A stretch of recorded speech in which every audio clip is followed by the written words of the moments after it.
Hello বন্ধুরা, সুজাতার kitchen ব্লগে তোমাদের সবাইকে অনেক অনেক স্বাগত। আজকে একদম অন্যরকম একটা রেসিপি এনেছি। সব রকম না, কপি ডাঁটা আর লাউ দিয়ে একটা টক করেছি। তো চলো তোমাদের রেসিপিটা বলি। প্রথমেই দেখো লাউটা নিয়ে এসেছি, লাউটা ধুয়ে নেবো খানিকক্ষণ পর।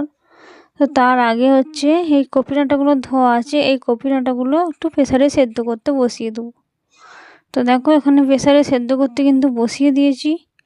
ওটা প্রেসারে সেদ্ধ হতে থাক, ততক্ষণে এদিকে সব জোগাড়গুলো করি। যেমন হচ্ছে লাউটা ধরো সিটি মারতে হবে না, লাউ তো খুবই নরম। ওটাকে একটু ভালো করে জল দিয়ে ধুয়ে নেব। তো জল দিয়ে ধুয়ে নিয়ে এখন করব তেঁতুল ভেজাবো টক করতে যেটা লাগে। তো এখন একদম কাঁচা তেঁতুল, নতুন তেঁতুল, আজকে প্রথম নতুন এই কাঁচা তেঁতুল দিয়ে টক করছি। তো এই তেঁতুলটাকে আমি অনেকক্ষণ জলে ভিজিয়ে রাখবো এখন থাকতে।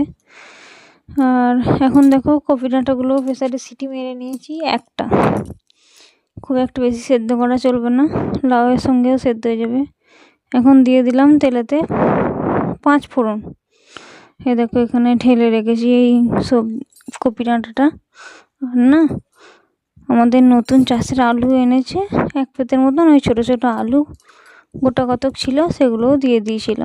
আর এখন তো আলু শক্ত, তাই জন্য সিটি মারতে দিয়ে দিয়েছিল।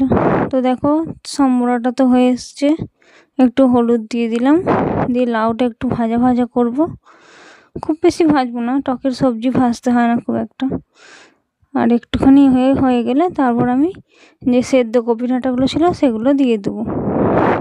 এবার সব কিছু একসঙ্গে ভালো করে নাড়াচাড়া করে নেব। ভালো করে নাড়াচাড়া করবার সময় একটু নুন দিয়ে দেবো, যাতে একটু জলটা বেরোয়।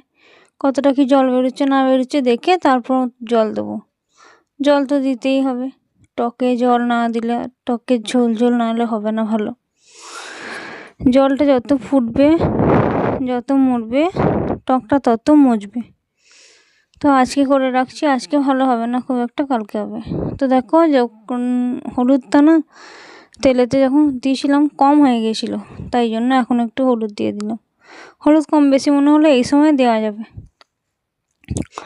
তো ভালো করে হলুদটা মিশিয়ে নিচ্ছি, তারপর এবারে জল দিয়ে দেবো। জল দিয়ে লাউটা যে সেদ্ধ হতে বাকি আছে একটু সেদ্ধ হয়ে গেলে তারপরে আমি খুলে তেঁতুল আর গুড় দিয়ে দেবো। টকে অবশ্যই অবশ্যই মিষ্টি দেওয়ার সময় গুড় দেবে, যারা প্রচুর মিষ্টি খাও।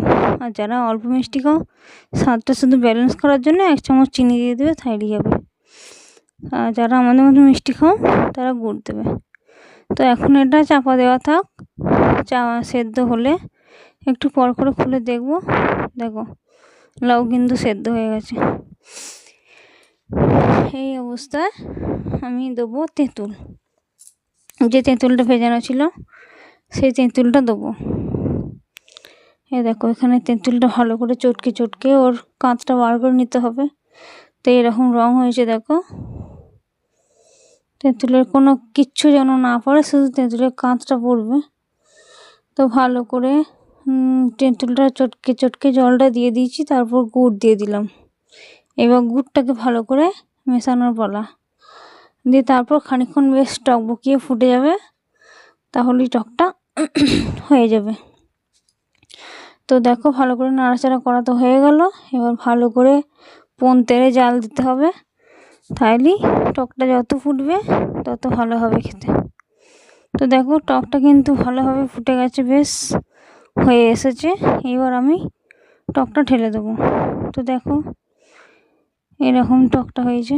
তো আমার রেসিপিটা কেমন লাগলো অবশ্যই জানিও। যদি ভালো লেগে থাকে তাহলে অবশ্যই লাইক, কমেন্ট আর সাবস্ক্রাইব করো।